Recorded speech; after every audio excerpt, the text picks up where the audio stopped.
Frère Branham est plus que Moïse. Jésus dans Branham, c'est plus que Jésus dans sa première vie. Pasteur Orman Branham, c'est un adorateur de notre Dieu. C'est qui notre Dieu là? William Branham. Ah, notre Dieu William Marion Branham. Jésus n'est pas mon Seigneur. Oh! Jésus n'est pas mon Seigneur.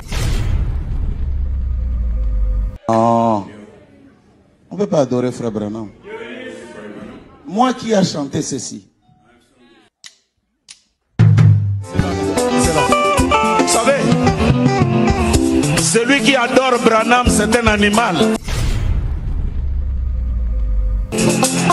Mais celui qui croit que Jésus-Christ est Dieu, que Dieu le bénisse. Il faut que vous voyez, on peut dire tout de moi. Mais quant à l'amour de Branham, ça vous n'allez pas diminuer ça. Oui frère, je vais choper même quelqu'un. J'aime Branham plus que Jésus. Frère Branham pensait que les noirs étaient inférieurs aux blancs.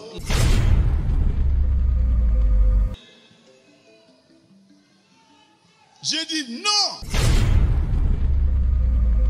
Il a dit, Alors dit, un blanc ne peut pas se marier avec un noir. J'ai corrigé ça. Il y a une seule race humaine. Après Branham, Jésus. Non, trop c'est trop. Pourquoi tous ces cirques? À quoi joue-t-il? Et de qui se moque-t-il? Du Seigneur Jésus-Christ ou des enfants de Dieu dans le monde? Croyez-vous que tous ces pasteurs branhamistes qui se déchirent publiquement devant la scène internationale sont-ils des fous? Non, ils ne sont pas fous du tout. Le nœud du problème, c'est la divinisation de William Marion Branham que prônent le pasteur Lifoko-Diciel et le pasteur Orman Neville du Congo-Brazzaville. Ce problème est connu par tout branhamiste, sans exception. Aujourd'hui, le Seigneur Jésus-Christ expose ces mouvements anti-bibliques aux yeux de tout le monde. Comme le confirme le livre de Daniel chapitre 2 verset 22. Il révèle ce qui est profond et caché. Il connaît ce qui est dans les ténèbres et la lumière demeure avec lui. Pour comprendre en réalité ce qui se passe, il faut aller à la source, pas au robinet. Nous devons maintenant fixer le projecteur sur la personne de Branham, sur son ministère et sur son enseignement. Branham en procès, c'est une série de plusieurs vidéos de témoignages faites par de frères et sœurs ex-branhamistes, hommes et femmes, blancs et noirs, autrefois pasteurs dans le mouvement. Ces vidéos de témoignages nous révèlent que tout ce que le pasteur Lifoko-Diciel ou Orman Neville du Congo-Brazzaville disent à propos de la divinisation de William Marion Branham. Cela vient des enseignements erronés, anti-bibliques, hérétiques de Branham lui-même, à travers lesquels Branham se présentait comme étant le prophète Élie de Malachie chapitre 4 qui devait venir. Tantôt, il se présentait comme étant le Saint-Esprit, le consolateur qu'avait promis le Seigneur Jésus-Christ. Hier, pas longtemps, avant sa mort, il se présentait comme étant la deuxième ou la seconde venue du Seigneur Jésus-Christ. Aujourd'hui, à notre grande surprise, ces fanatiques le présentent comme étant le Dieu qui a créé les cieux et la terre. Quelle bêtise! Ce vidéo de témoignage avait fait l'effet d'une bombe à mes oreilles. Mais quand j'ai vu la tombe de William Marion Branham ornée d'une pyramide surmontée par un aigle au-dessus, et quand j'ai écouté la chanson de Lifoko-Diciel, la chanson intitulée Dieu au féminin, le Saint-Esprit m'a convaincu que William Marion Branham ne servait pas le Seigneur Jésus-Christ du tout. Pas n'importe quel Jésus, mais nous parlons bien du Seigneur Jésus-Christ qui était mort sur la croix, qui avait donné sa vie pour nous racheter, pour nous sauver et nous donner la vie éternelle. Christ, l'image visible du Dieu invisible, l'empreinte de la personne de Dieu en personne, et qui est assis à la droite de Dieu le Père. William Marion Branham ne le servait pas du tout, mais à la place, il servait l'autre, le faux Jésus, Horus, les dieux de l'Égypte antique, le fameux Shekinah, l'œil qui voit tout, que vous êtes en train de découvrir maintenant devant vous. Les dieux vénérés dans la musique profane et auprès de ceux qui aiment le pouvoir dans le monde et qui se présentent en femme et en homme en même temps, comme vous le constatez maintenant. Donc la Shekinah fait référence à la présence divine. Et c'est un mot féminin en fait, ce n'est pas masculin de Shekinah, la moitié féminine de Dieu et de sa romance avec son partenaire divin. Donc il y a une croyance que Dieu pouvait être à la fois mâle et femelle. Dieu se manifeste lui-même ou elle-même tout simplement sous la forme de l'inspiration de la Shekinah. Shekinah est quelque chose qui fait partie du Talmud, quelque chose qui fait partie du judaïsme, pas de la chrétienté.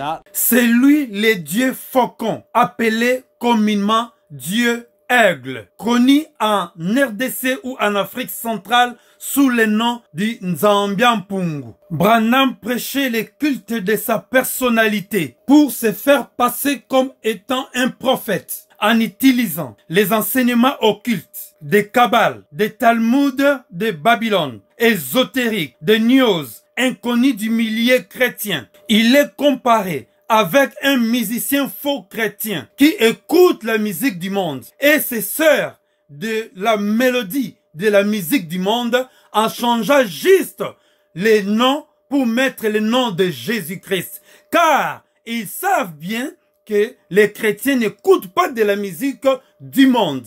Et c'est la même façon que William Marion Branham agissait. Et cela a fait de lui un grand prophète au milieu de ses fanatiques, jusqu'au point de l'adorer, comme nous le constatons aujourd'hui. Quelle bassesse! Adorer même ces images, ces photos. Il a réussi aujourd'hui son coup. Il a fait de ses adeptes, ses idolâtres, qui acceptent d'abandonner le Créateur pour adorer la créature. Avant d'écouter ces témoignages, je vous mettrai l'extrait de cette chanson « Dieu au féminin » chantée à la gloire du Shekinah, le fameux Dieu de William Marion Branham. Mais avant tout cela, lisons ces 3 versets bibliques. Ecclésiaste chapitre 12, verset 16. Dans d'autres versions, vous allez les trouver au verset 14. La Bible dit, « Car Dieu amènera toute œuvre en jugement, au sujet de tout ce qui est caché, soit bien, soit mal. » Branham, un occultiste en procès. Le deuxième verset, Matthieu chapitre 10, verset 26 à verset 27. Il est écrit, « Ne les craignez donc point, car il n'y a rien de caché qui ne doive être découvert, ni de secrets qui ne doivent être connus. Ce que je vous dis dans les ténèbres, dites-le en plein jour, et ce qui vous est dit à l'oreille, prêchez-le sur les toits. » Branham, un occultiste en procès. Les livres d'Actes des Apôtres, chapitre 26, verset 17 à verset 18. Il est écrit, « Je t'ai choisi au milieu de ce peuple et du milieu de païens vers qui je t'envoie, afin que tu leur ouvres les yeux pour qu'ils passent des ténèbres à la lumière et de la puissance de Satan à Dieu, pour qu'ils reçoivent par la foi en moi, le Seigneur Jésus-Christ bien sûr, le pardon de péché et l'héritage avec les sanctifiés. » Mes chers bien-aimés dans le Seigneur, ce message est destiné pour tous frères et sœurs enfants de Dieu et beaucoup plus aussi pour tout branhamiste qui est retenu captif dans les sectes de Branham. Et voici Dieu au féminin, le Dieu que servait William Marion Branham, le fameux Shekinah alias Nzambiampung, auteur Likofo du ciel.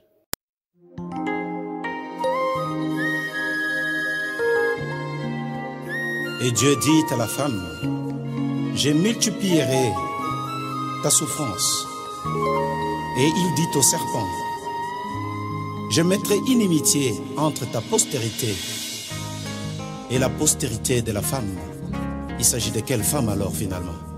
Pour me sauver, pour me guérir, Dieu a été Dieu au masculin.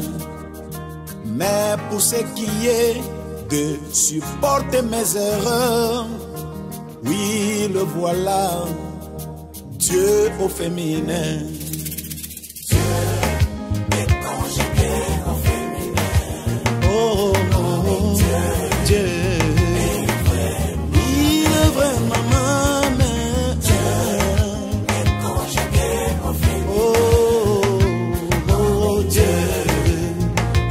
Il est vraiment ma mère. Il est Dieu. Il est mère pour moi, mon Dieu. Oh. Et oh. On t'a toujours dit que Dieu était ton père. Mais écoute ceci. Dieu est aussi notre mère. Dieu est conjugué au féminin. Dieu est vraiment ma mère. Dieu est ma mère. Dieu est ma mère. Oh, oh, oh. Dieu est vraiment ma mère. Il est la sémence de la femme, alors que la femme n'a pas de sémence. Dieu est ma mère.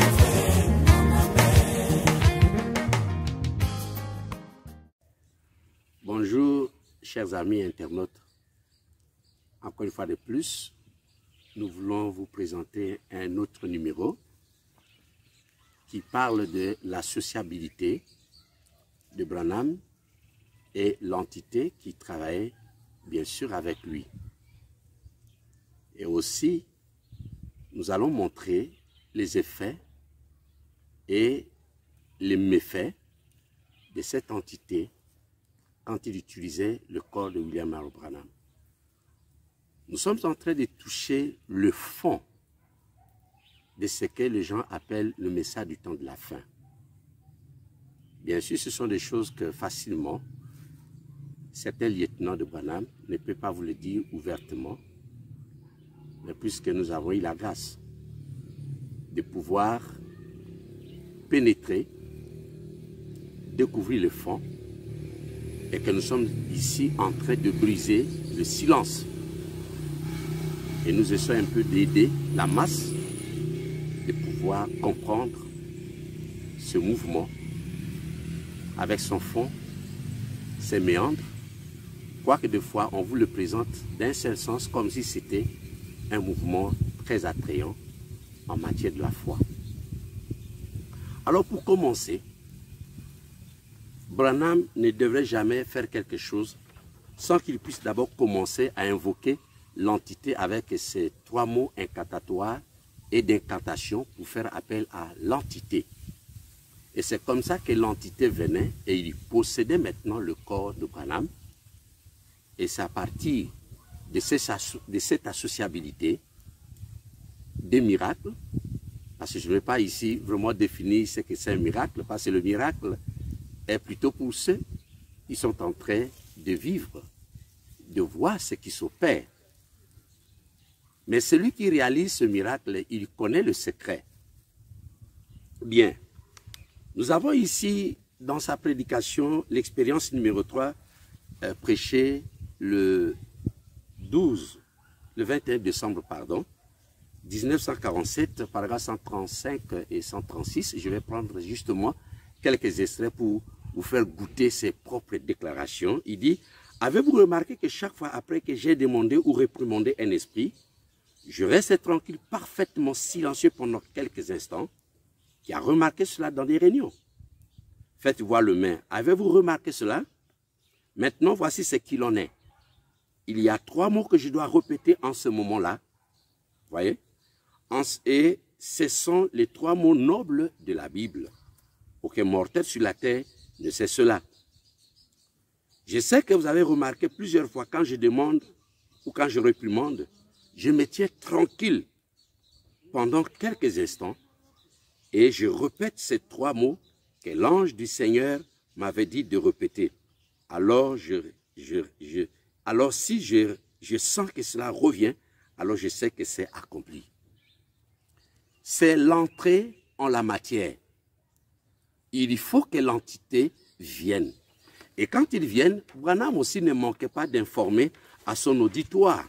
Il dit par exemple dans la prédication, comment l'ange est venu à moi, paragraphe 282, il dit, je sais qu'elle est en train de s'installer en moi en ce moment même. Vous voyez, c'est à partir de cela que cela se passait maintenant, ce que j'ai appelé la sociabilité. Maintenant, nous allons voir les effets et les méfaits de cette associabilité. Premièrement, quand l'ange maintenant possédait le corps, il y avait maintenant des différentes manifestations. Branham pouvait maintenant commencer à exorciser ou à pratiquer de la voyance. Ça, déjà, ça fait partie des 2 numéros qu'on a déjà eu à présenter il y a de cela quelques moments. Donc, il y avait maintenant quelque chose qui se passait quand il discernait, quand il faisait la voyance, quand il exorcisait. Brutalement, après un certain moment, Branham tombait à la renverse. Il tombait à la renverse. Maintenant, il avait toujours une équipe qu'on appelait toujours l'équipe de Branham. C'était l'équipe de campagne. Et cette équipe avait le rôle, bien sûr, ils entouraient le gourou. C'est pour l'empêcher qu'il ne puisse pas se fracasser le crâne pendant qu'il y tombait à la renverse. C'était un système bien maîtrisé par le groupe et que l'auditoire ne savait pas le pourquoi. Voilà pourquoi on le faisait toujours partie de l'auditoire comme si c'était quelqu'un qui avait succombé ou qui avait fait une crise cardiaque. Là, nous en parlerons bientôt.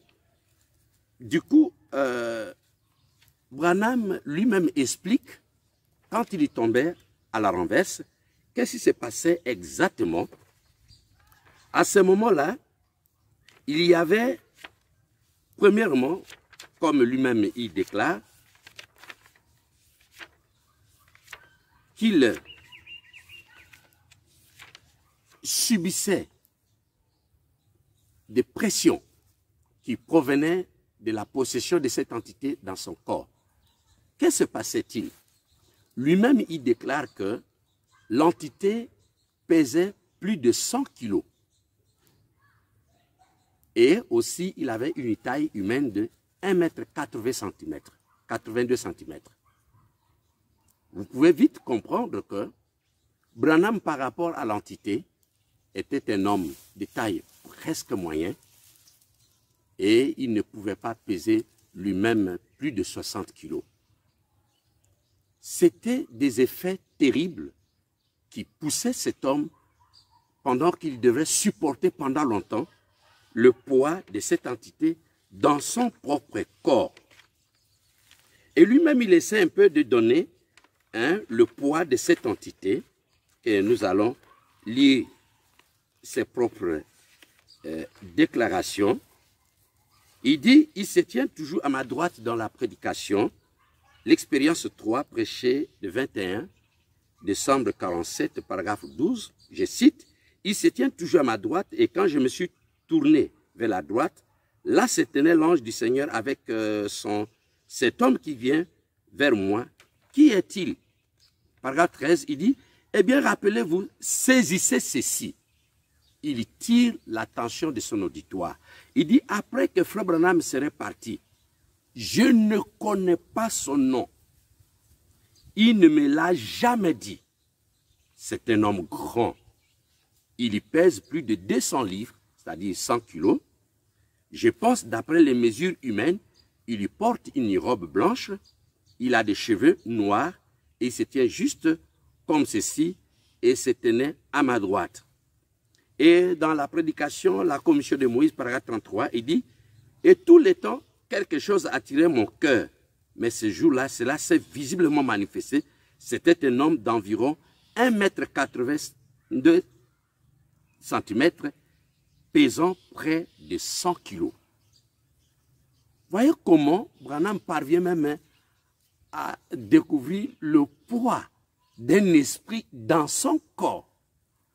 100 kilos et d'une taille de 1,82 m. Ce n'est pas une chose facile. Voici des choses que cet homme devrait supporter pendant longtemps, alors que l'entité était en train de se servir de son corps pour pouvoir s'exhiber devant l'auditoire. Maintenant, pendant ces temps, Branham déclare lui-même que quand l'entité le possédait, l'entité l'envoyait dans un autre monde. C'est ce qui est étonnant. Quel type de monde? Sommairement, nous savons qu'il n'y a que deux mondes. C'est le monde d'en bas et le monde d'en haut. Mais vous savez, selon la Bible, personne n'est monté au ciel et on ne monte pas au ciel avec notre corps. Personne n'est monté au ciel. Alors, l'entité envoie Branham dans un autre monde que nous ne connaissons pas. Il ne donne pas le nom. Mais nous savons probablement que ça ne peut être qu'un monde astral. C'est le monde d'où vient probablement cet esprit. Et voici maintenant ce que lui-même il déclare. Ce sont des choses qui embarrassent, qui suscitent beaucoup de questionnements. Maintenant, Branham déclare lui-même ici dans la prédication « Venez et plaidons », prêché le 4 octobre 1955 au paragraphe, ici je ne pris que dans une cassette, il dit « Maintenant ce n'est pas moi. Vous dites, Frère Branham, vous pouvez me dire ce qui ne va pas avec moi? Non, messieurs, je ne peux pas. Mais maintenant, je ne sais pas ce que je dis. Je peux m'entendre, mais je suis dans un autre monde. C'est un sixième sens, ou une quatrième dimension. Dans le fou de Gadara, il ajoute, paragraphe 16, prêché le 20 juillet 54. Il dit, eh bien, la façon dont ça se passe le soir, je me soumets à cela. C'est tout. Et j'ai une façon de m'y prendre, de me soumettre, au point que moi, je ne suis plus là. C'est cela qui est là. Vous voyez? Je me mets hors du chemin et cela entre. Et cela ne peut pas rester longtemps sur moi parce que ça pourrait bien, je ne sais pas ce qui arriverait. Mais après cela, cela se retirera. Vous voyez ici que Branham ne donne pas des explications aussi claires. Il est envoyé dans un autre monde. Et dans ce monde-là, Branham s'écoute. Il écoute sa propre voix, comment cette chose-là, qui n'a pas de nom, utilise son corps et sa voix, pendant que lui, il est envoyé dans ce monde-là. Vous voyez? La liaison n'est pas coupée. Quoi qu'il est envoyé dans cet autre monde, il continue à s'écouter, à se voir. Et comment il dit, c'est que les gens voient, ce qui parle, ce qui discerne, ce qui exorcise les esprits ou les maladies, ce n'est plus Branham. C'est cela, c'est cette chose-là. Donc, sans doute, il fait référence à l'entité qui est là, utilisa son corps comme une marionnette ou tout comme simplement une enveloppe. C'est une chose étrange. Une chose étrange. Autre chose arrive après cela. C'est que Branham tombait. Et ce n'est pas pour la première fois. C'était des choses qui se passaient de temps en temps et à chaque fois qu'il était sous la pression et la pression de cet esprit, et selon aussi le poids qu'il devrait supporter pendant l'exercice de son don ou de ses dons. Alors, il y a d'autres effets. Branham tombait et entrait en coma. Ce n'est pas moi qui lui prête cette intention. Ce n'est même pas un point de vue, mais c'est plutôt une déclaration tacite de Branham lui-même que je m'en vais vous les lire. Il dit dans les opérations du Saint-Esprit, prêché le 16 août 1956, au paragraphe 14, il dit « Et ma famille, et ceux avec qui j'ai grandi, ma femme aussi, qui est assise là derrière, le savent. Souvent, à la maison, parfois, j'entre en coma. Et en coma, on dirait, dans une vision. Et le Seigneur dit des choses, et cela sera exactement répété, et cela n'a jamais failli, pas même une seule fois. C'est un don de la part de Dieu. Or, quand Branham a commencé à vivre les effets de cette entité à partir de 1947, quand cet être surnaturel a été affecté à Branham et qu'il a commencé à utiliser le corps de Branham, une fois, je m'en vais vous lire un témoignage parce que les journaux en avaient tellement parlé. Branham était entré en coma pendant des jours et des jours et des jours. Et la nouvelle avait circulé comme quoi l'évangéliste aurait succombé après avoir tombé comme d'habitude à la renverse. Vous allez trouver ce témoignage-là dans William Branham, un homme envoyé de Dieu, écrit par Gordon Lindsay, qui était en ces temps-là l'un des collaborateurs de William Branham, page 106. La nouvelle courait déjà, montre dans la vie comme quoi il avait succombé. Et c'est bien plus tard qu'il va revenir ici, après beaucoup de jours. C'était des effets inexplicables. Cette associabilité dépassait l'entendement des gens. Alors, il est dit que c'était dû à d'interminables lignes de prières qui ne prenaient fin qu'une fois que l'évangéliste exténué s'était effondré de fatigue et que l'amenait loin des foules, suppliant d'immenses auditoires, courbant respectueusement la tête pendant des heures sans qu'on entende d'autres bruits que les gémissements étouffés des personnes souffrantes. La voix sérieuse et bienveillante de l'évangéliste en prière. Vous voyez, des fois les gens ne savaient pas à quel moment l'évangéliste avait déjà quitté la salle parce que l'équipe était là pour pouvoir entretenir tous ces scénarios et de préserver que Branham ne puisse pas se fracasser la tête parce que c'était déjà connu. Eh bien, il y a encore d'autres méfaits angoissants. Branham vivait des choses très angoissantes. Dans cet état, quand il tombait en coma, qu'est-ce qu'il y arrivait après? Dans la prédication, l'expectative prêchée le 5 avril 1950 au paragraphe 32, il dit souvent, on ne fait pas savoir aux gens l'endroit où je reste. Quand ces vibrations frappent la main ici, parfois observez mon frère et les autres, ils me surveillent. Ils savent quand j'en ai assez. Et ils vont me tenir et me faire vite quitter le strade. Parfois, amis, ça n'est complètement fini de moi. On me fait circuler dans la ville pendant peut-être 2 heures ou 3 heures, essayant de me faire revenir à moi-même.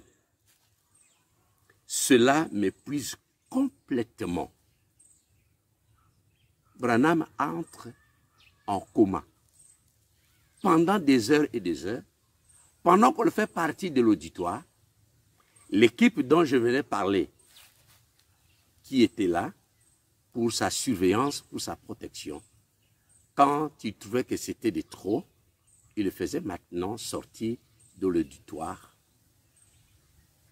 Et pour le faire revenir dans notre monde, bien sûr, on devrait trimballer ces messieurs-là dans la voiture pendant des heures et des heures et des heures. Et si jamais ils revenaient, c'est à ce moment maintenant qu'on le ramenait tranquillement à la maison. Ce sont des choses très, très angoissantes. Moi, je me suis toujours posé la question à ces lieutenants, à ces fanatiques, quand ils disent, et quand des fois ils font la prière, « Oh Dieu, envoie-moi l'esprit qui était dans Branham. » Maintenant, je vais leur dire ceci. Ils ne savent pas ce qu'ils demandent. Parce que ces messieurs n'étaient pas heureux. Lui-même, il dit que je dois éviter, je ne peux pas rester pendant longtemps sous cette onction-là. Ils appellent ça onction. Ce sont des choses angoissantes. Ce n'est pas fini. Puisqu'il exorcisait, des fois en imposant les mains aux malades. Dans l'expectative,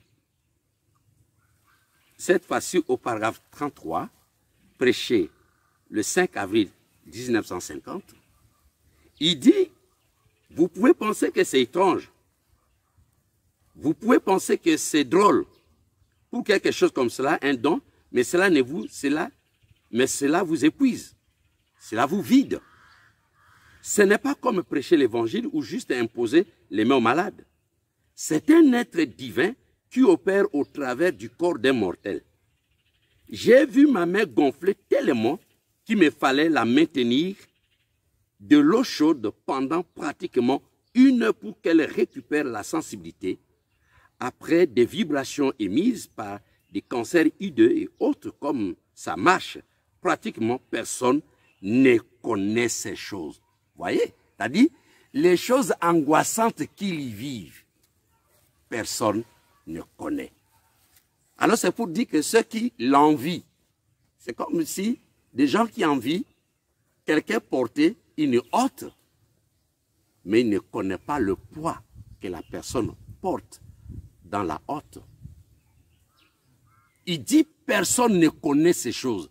Ce sont des choses angoissantes et une grande timidité, hein, qui des fois c'est pratiquement difficile qu'on le dévoile, hein, aux proches, ou des fois quand on est à seul, on est frustré. Lui-même, il ne comprenait pas. Parce que la chose entrait quand elle voulait et la chose quittait quand elle voulait. Alors, remarquez, ce sont des choses terribles que les gens ignoraient. Alors, Branham est envoyé dans un autre monde. Et là, il s'écoute. Il dit, à ce moment, vous sentez maintenant que ce n'est plus moi qui parle. Ma voix change et devient autre chose. Je m'en vais très rapidement vous donner un site qui va vous faire découvrir que les pratiques et la sociabilité de Branham avec l'entité, ce n'est pas une chose nouvelle.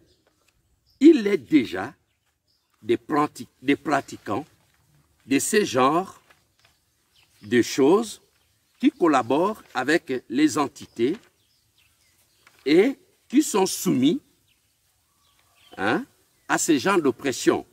Avant de commencer, Branham me dit dans L'An du Seigneur, prêché le 20 mai 51, c'est sur la bande, il dit, lorsque vous entendez ma voix sous cette inspiration, je n'ai plus le contrôle. C'est ma voix. Je m'écoute parler comme vous m'écoutez maintenant parler. Je m'attends. Et ce qu'il dit aux gens, il attend, c'est que l'entité dit aux gens à travers sa voix et exerçant des miracles par son corps pendant que lui, il est envoyé dans un autre monde. Donc, il y a des faits que nous allons résumer et que vous allez découvrir très rapidement dans ces sites. Et c'est un site d'occultisme qui ressemble étonnamment à ce que Branham a expérimenté exactement avec les mêmes termes qu'il utilise dans ses services. Vibration, transe, invitation de l'entité, de la possession angélique, changement de voix, voyance et ainsi de suite. Le site-là déclare ceci. Après la méditation, j'entre dans un état de légère transe, centré à la lumière de guérison de Dieu. J'invite mes anges et mes guides à venir se fondre avec moi. J'ai la chance de travailler avec une entité angélique aimable appelée One. One fusionne avec moi et parle directement à travers moi. Ma voix change un peu comme One a une vibration celtique et a un accent irlandais. Quand je suis dans cet état de conscience altéré, je peux voir avec mon troisième œil, entendre par l'esprit de communication télépathique. C'est un site qui existe. Mais malheureusement, ici, dans le cas de Branham, il a dit, l'entité ne lui a jamais révélé son nom. La question est celle-ci. Pourquoi l'entité lui refuserait-il de lui donner son nom? Pourquoi? Il ne le connaît pas. Mais pourtant, ailleurs, vous allez lire des déclarations de Branham. Branham, maintenant, attribue à cet ange-là tous les titres de la Bible. Colonne de feu, l'ange du Seigneur, Saint-Esprit, ainsi de suite. C'est étonnant, c'est étonnant. Cet être-là ne lui a jamais dit qu'il est le Saint-Esprit, qu'il est l'ange du Seigneur, qu'il est le ceci. C'est Branham lui-même qui lui attribue ces titres-là. Au regard de tous mes frères, puisque nous parlons des effets et des méfaits de cette entité travaillant dans le corps de Branham, il dit que ce qui lui revenait avec le vibration fracas et avec des gonflements de corps, des mains, ainsi de suite, il dit que c'est parce qu'il y priait pour les malades, ce sont des esprits impurs, ainsi de suite. Mais rappelez-vous, mes frères, dans la Bible, il est parlé de Yeshua dans Ésaïe chapitre 53, verset 5, qu'il a porté sur lui toutes nos maladies, nos iniquités et nos péchés. Mais lui qui a porté toutes les infirmités, toutes les maladies, n'avait jamais les mains gonflées, n'avait jamais les joues gonflées, n'avait de lumière sur son corps, n'avait jamais été renvoyé dans un autre corps. Mais pourquoi simplement Branham? Pourquoi simplement Branham? Ce sont des faits insolites. Nous sommes restés. On n'était pas simplement des gens qui lisaient et qui venaient simplement répéter. Nous avons essayé par la grâce de Yahvé de comprendre.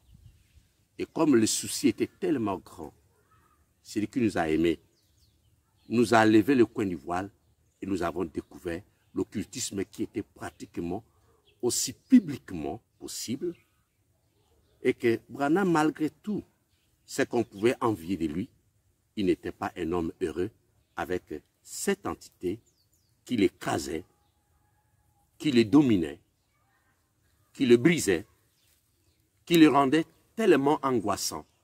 Il n'était pas du tout aussi heureux comme les gens pensent. Et tout cela est parti à partir de son contrat et de la mission très très délicate et douteuse qu'il a eu à conclure avec l'entité depuis 1947. Encore une fois, merci d'avoir disposé votre temps pour écouter et suivre cette vidéo et surtout ce numéro très pathétique qui révèle encore le fond du branhamisme que beaucoup de gens s'y trouvent sans pourtant connaître le fond. Et nous sommes ici pour pouvoir briser le silence parce que nous avions toutes ces choses-là par devers nous, mais nous ne pouvons pas garder ces réalités aussi bouleversantes en ce qui concerne Branham, sa personnalité et ses pratiques. Ici, nous interpellons la conscience de tout le monde, même Yeshua n'a pas été un homme de spectacle de telle nature. Merci et nous croyons qu'avec le prochain numéro, vous allez découvrir encore de merveilleuses choses qu'Adonai va nous donner pour le bien-être, le salut et la délivrance de millions d'âmes à travers le monde entier. Merci beaucoup.